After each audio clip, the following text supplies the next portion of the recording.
I'm Joseph Harrick. This is Catch, Fish, or Die Trying. I'm down here in southern Georgia with Shane Williams from Kayak. Shane, what are we trying to do down here? We're trying to get on some giant bass. We've got some really good ones so far this year, and we're looking for some double-digit bass. Trying to break that 10-pound mark. 10 plus. Yep. Maybe 13.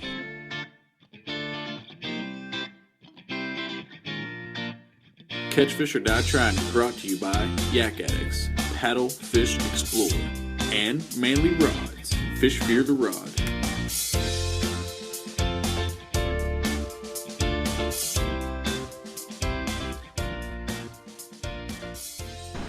So me and Joe started talking about a month ago that we wanted to do a trip and really focus on catching giant bass. We set that as one of our goals this year to try to hit that double-digit mark. We've caught a lot of really good fish in 2015. We've caught a few this year already. But we really wanted to focus on the monsters, the one that you remember for the rest of your life, the double-digit fish. We figured let's just start the year off strong and just go try to get one. And since that's pretty hard thing to do up here in northern West Virginia, especially in mid-January, I figured I would just drive down there and meet him in southern Georgia. So we've got some really good lakes that we like in South Georgia. Talked to Joe about it. We had some really good fishing trips here lately. So Joe decided he was going to stop on by. Drove down from West Virginia. We met up with him as well as Ryan Lambert and Joe's dad, Joe Harrick Sr. And me and Everett met up with them in Adel. You know, Shane had been doing his homework and he narrowed it down to a couple spots where he knew there was big fish in. He's seen big fish. He's had friends who had caught big fish, you know, fish over 10 pounds. So I decided to try one particular lake that didn't have the quantity, but I knew it had the quality. It had some really big fish in there. So that's where we hit first.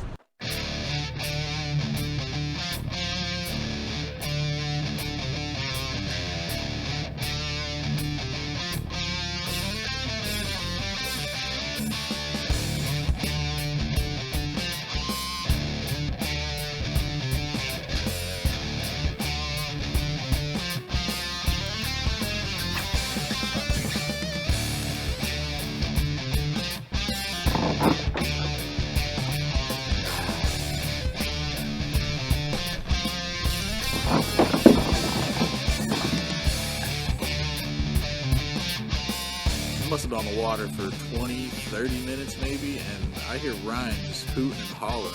And I'm like, man, he's already got a big one. He's been on the water for 20 minutes. Like, it's going to be a great day. Boom, baby!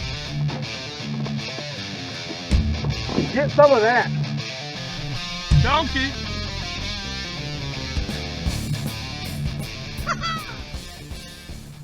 He calls me over there.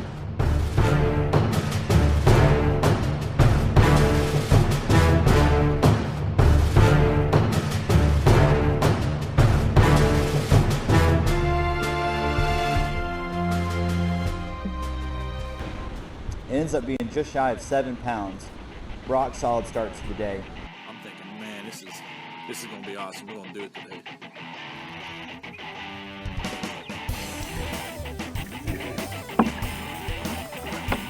Golly.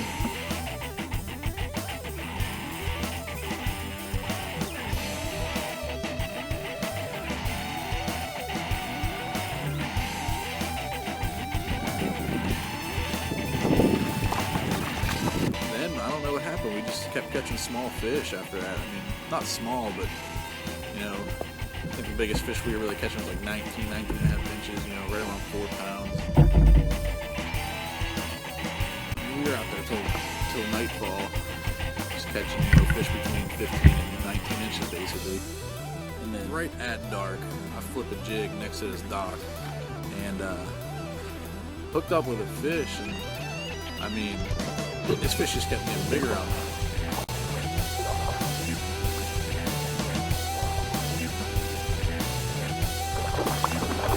This one ain't bad. This one ain't bad.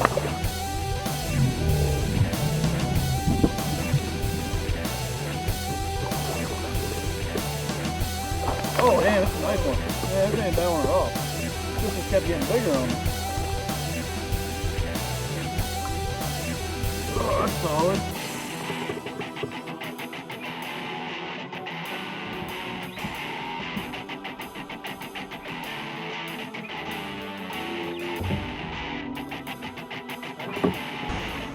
So that's kind of how we ended Friday, and we went back to the hotel, watched some footage, and I knew us getting out there early Saturday morning, spending a whole day, we'd have more of the same thing. We'd see a lot of big fish.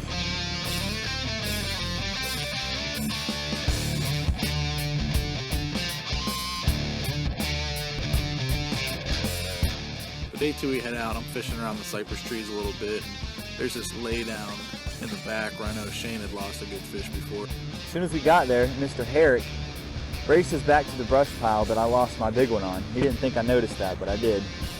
And, throw in there and something breaks me off. I don't know, it might have been a bowfin. I mean, I set the hook and it cut, like it broke. So I'm thinking it was a bowfin or a pickerel maybe. And he breaks off on a huge fish, probably my same fat girl. Anyway, so I retie, throw it back in there, bam, hook up. But then pulls a 6-pounder off that same brush pile and lands that one.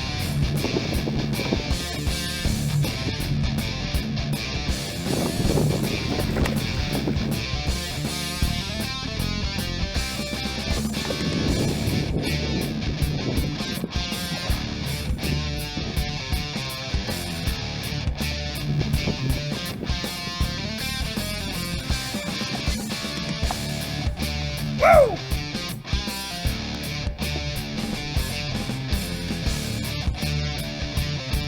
21 3/4 inches, so it was a good fish.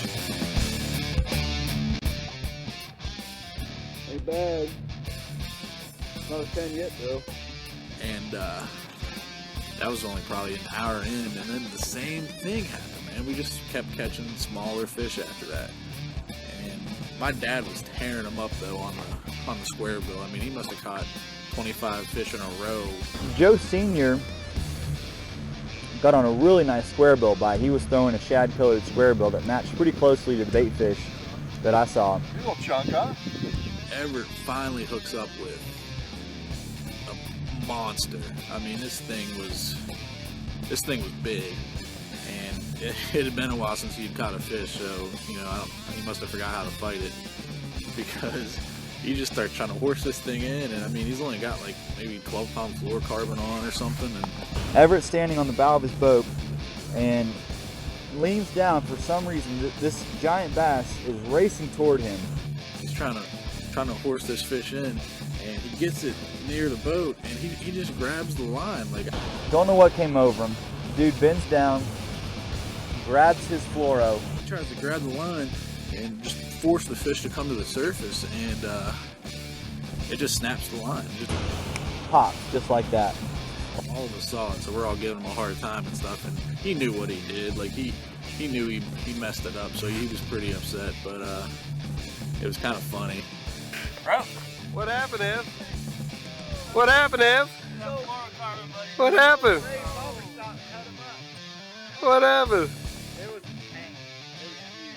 He was beside himself. He had no words. He just kind of stood there looking straight forward, just hating life, man. There's nothing worse than seeing a fish. You know, it's one thing a fish feels heavy, but when it comes up and shows you its body, it makes it that much more hurtful when she doesn't get in the boat. I knew where a buddy of mine had caught a decent 7 or 8 pound bass the week before, and we had seen some even bigger fish, so I went over there and was slow rolling a jig through the shallow, and sure enough got hooked up. Shane hooks up with a absolute giant. I mean, The most glorious sight, this huge, huge mouth like that.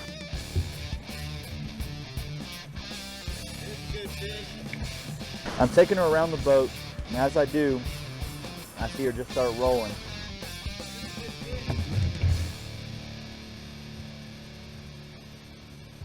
Here's my biggest of the weekend right here. And she pops the jig out of her mouth right there.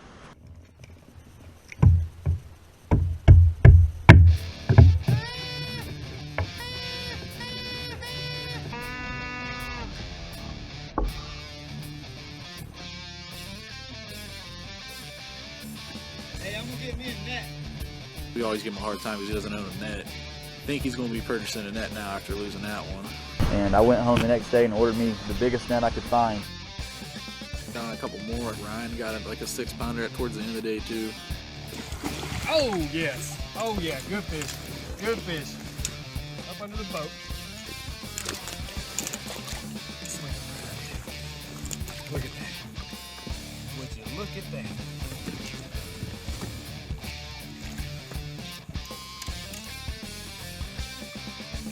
That's how we do it right there. Caught a lot of fish, but we're still on the hunt for those big girls, the ones that we're going to remember the rest of our lives. We're going to keep at it. We're going to get that 10-pounder before the year's up. We've got 11 months to do it, so you know we're gonna try. It's a lot of fun just to get down there, enjoy the weather, and hang out with some of my best friends, you know. And it was a great experience, and that's why I love this sport so much, because you meet people through the sport that have this shared interest, this shared passion, and you become like best friends. It's almost like a brotherhood. I'm going to take Joe to the exact spot that George Perry caught the world record fish in central Georgia. Shane knows the spot. I think it's pretty close to where he lives, so we're going to check it out. Hit that spot up, make a little day trip out of it, and see what he saw, you know, 70, 80 years ago.